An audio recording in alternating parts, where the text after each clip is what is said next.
சுதா ராமகிருஷ்ணன் அவர்களை, அருமை சகோதரர் மருத்துவர் விஷ்ணு பிரசாத் அவர்களை, மரியாதைக்குரிய திரு கோபிநாத் அவர்களை, திரு ராபர்ட் புரூஸ் அவர்களை, விஜய் வசந்த் அவர்களை, சசிகாந்த் செந்தில் அவர்களை, வேலை பலுவின் காரணமாக வராமல் இருக்கின்ற திரு மாணிக் தாகூர் அவர்களை,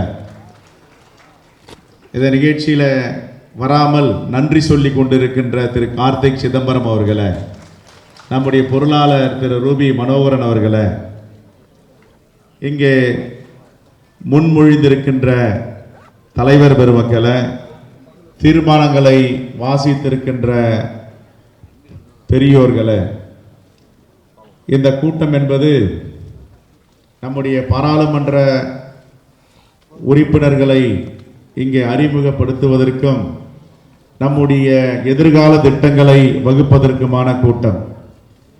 இதில் இடைத்தேர்தலில் வெற்றி பெற்று கடந்த தேர்தலை விட பெருவாரியான வாக்கு வித்தியாசத்தில் வெற்றி பெற்ற தாரகை கத்பட் அவர்கள் இங்கே வந்திருக்கிறார். அவரை வருக வருக என வரவேற்கிறோம்.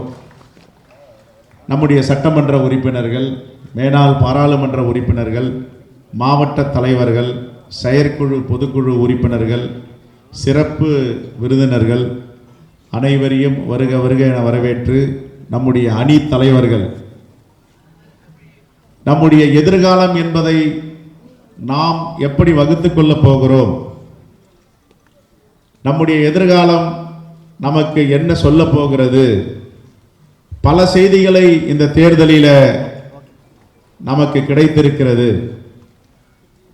குறிப்பாக வட மாநிலங்கள், தென் மாநிலங்கள், கிழக்கு மாநிலங்கள், ஒரு மாநிலங்களில் தேர்தல் முடிவுகள் பல்வேறாக இருந்தாலும், ஆனால் தமிழ்நாட்டில் தமிழ் மண், இந்த தமிழ் மண் என்பது 3000 ஆண்டுகளை கடந்த தமிழர்களுடைய வரலாறு என்பது இப்பொழுது கீழடி மூலமாக நமக்கு கிடைத்திருக்கிறது.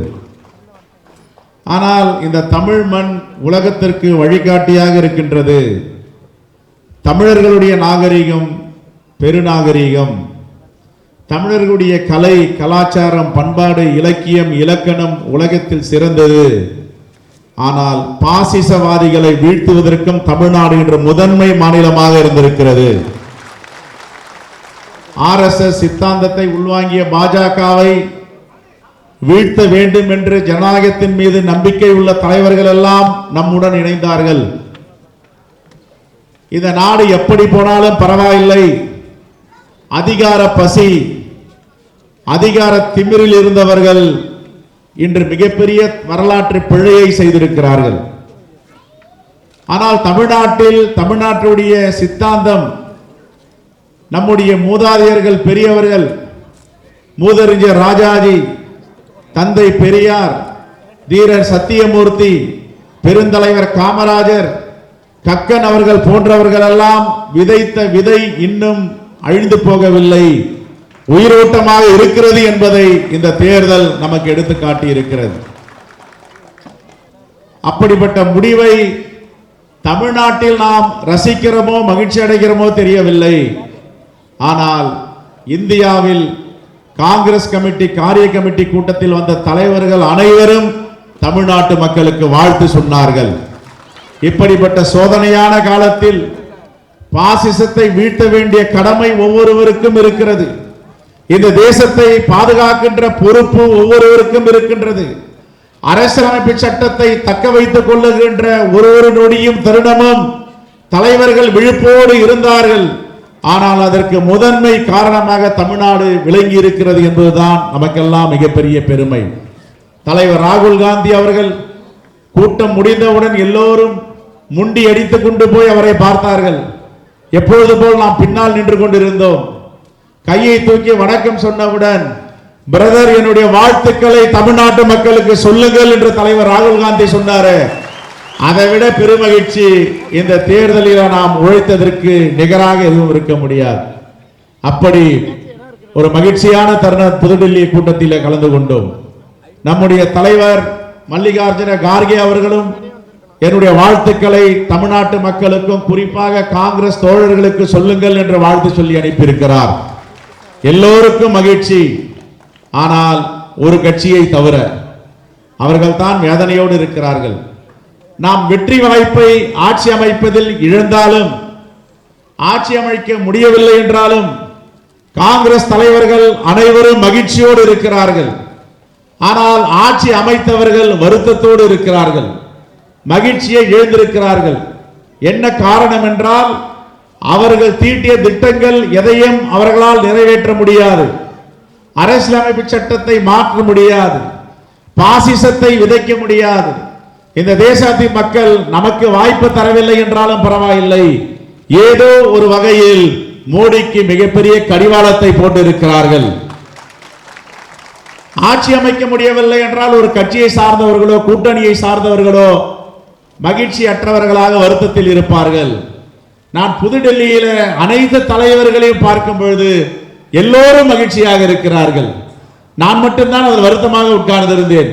தமிழ்நாட்டில் அனைத்து தொகுதிகளிலும் நாம் வெற்றி பெற்றாலும் இன்னும் தென் மாநிலங்களிலே கர்நாடகா, தெலுங்கானா, மத்திய பிரதேஷ், இமாச்சல் பிரதேஷ் போன்ற ஒரு 5-6 மாநிலங்களில் ஒரு 5-6 தொகுதிகள் வெற்றி பெற்றிருந்தால் இன்று நாம் இந்தியாவை அரசியலில் இருந்து இந்த பாசிசத்தை விரட்டி அடித்த முடியிருக்குமா என்று. ஆனால் அனைவரும் மகிழ்ச்சியாக இருக்கிறார்கள். என்னவென்றால், எனக்கு ஒன்று மட்டும் தெரிந்தது, நம்முடைய தலைவர்கள் அதிகார பசியில் இல்லை, இந்த தேசத்தை காப்பதில் குறியாக இருக்கிறார்கள் என்பது. ஆக அதிகாரம் என்று வரும் போகும், வாழ்க்கை என்பதே நிரந்தரம் இல்லை. மகான் புத்தர் அவர்கள் சொன்னது போல, வயது போகும், மூப்பு வரும், நோய் வரும், மரணம் வரும். ஆனால் நாம் வாழ்கின்ற காலத்தில் இந்த மண்ணிற்கும் மக்களுக்கும் என்ன செய்திருக்கிறோம் என்றுதான் வரலாறு கூறப்போகிறது. ஆனால் நாம் இழந்த தலைவர்கள் விலை மதிக்க முடியாத உயிர். இந்த தேசத்தில் அப்படிப்பட்ட தலைவர்களை பார்க்க முடியாது. அன்னை இந்திரா காந்தி, தலைவர் ராஜீவ் காந்தி அவர்களை இழந்திருக்கிறோம்.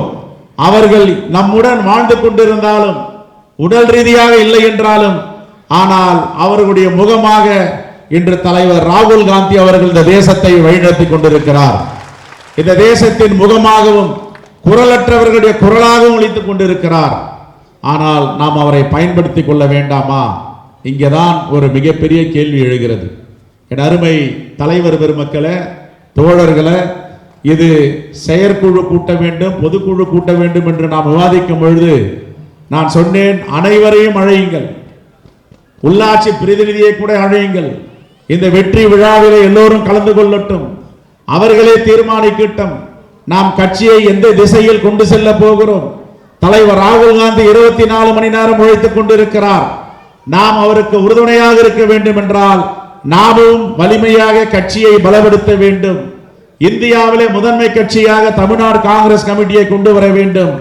அதற்கான திட்டங்களை தீட்ட வேண்டும். அவர்கள் பேசட்டும், நாம் கேட்போம் என்று நாம் இந்த கூட்டத்தை இங்கே வடிவமைத்திருக்கிறோம். ஆகவே நான் நிறைவாக பேசும் பொழுது பல செய்திகளை பரிமாற இருக்கிறேன். ஒன்று மட்டும்தான் தலைவர்கள் பேசும் பொழுது கருத்தில் உட்கொள்ள வேண்டும். நாம் பிறரை சார்ந்திருக்க போகிறோமா அல்லது சுயமாக இருக்க போகிறோமா? எவ்வளவு காலம் பிறரை சார்ந்திருக்க முடியும்?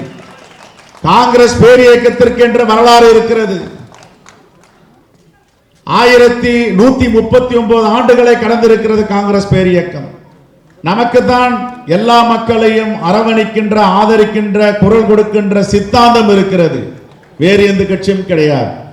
பாஜகவில் இதுவரை ஒரு இஸ்லாமியர்களோ கிறிஸ்தவர்களோ ஏன் அமைச்சராக்க முடியவில்லை?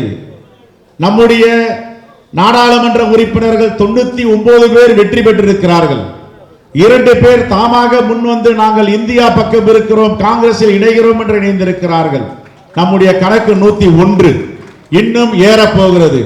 எவ்வளவு பேர் வரப்போகிறார்கள்? என்டிஏ கூட்டணியில அமைச்சராக இருப்பவர்களோ நம்முடைய கூட்டணிக்கு வந்தால், நம்முடைய காங்கிரஸ் பேர் இயக்கத்திற்கு வந்தால் ஆச்சரியப்படுவதற்கில்லை. ஆனால் ஒரு செய்தியை நாம் உள்வாங்க வேண்டும்.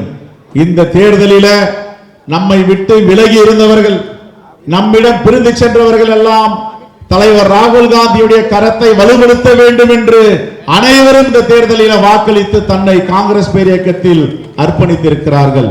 அதற்கு ஒரே ஒரு சாட்சியாக ஒன்று மட்டும் சொல்ல கடமைப்பட்டிருக்கிறேன். நாம் வெற்றி பெற்றது 99 பேர். 99 நாடாளுமன்ற உறுப்பினர்களில் 31 நாடாளுமன்ற உறுப்பினர்கள் SC ST, ஏறக்குறைய 33 விழுக்காடு. 33 விழுக்காடு நம்மிடம் இருந்த ஒதுங்கிய வாக்குகள் நம்மிடம் வந்திருக்கிறது. நம்மிடம் இருந்த ஒதுங்கிய மக்கள் நம்மிடம் வந்திருக்கிறார்கள்.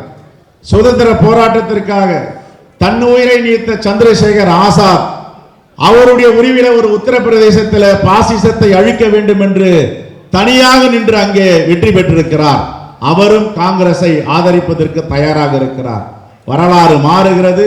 ஒன்று மட்டும்தான் தலைவர்களுக்கும் தோழர்களுக்கும் சொல்லிக் கொண்டுகின்ற செய்தி, நாம் எந்த திசையிலே செல்ல போகிறோம், சார்ந்து இருக்க போகிறோமா? தோழமை என்பது வேறு. தோழமையோடு இருப்பதில் நமக்கு நிகரானவர்கள் யாரும் கிடையாது. உண்மை என்றால் காங்கிரஸ் பேரியக்கம் உண்மையாக இருக்கும். தோழமை என்றால் உண்மையான தோழமையாக இருக்கும். ஆனால் எவ்வளவு காலம் சார்ந்திருக்க போகிறோம் என்ற கேள்வியும் எழுகிறது. அதற்கு விடை உங்களிடம் எதிர்பார்க்கிறேன். நிறைவாக பேசுகிறேன். தலைவர் பெருமக்கள் எல்லாம் இங்கே உரையாற்ற இருக்கிறார்கள். நன்றி, வணக்கம், ஜெய் ஹிந்த்.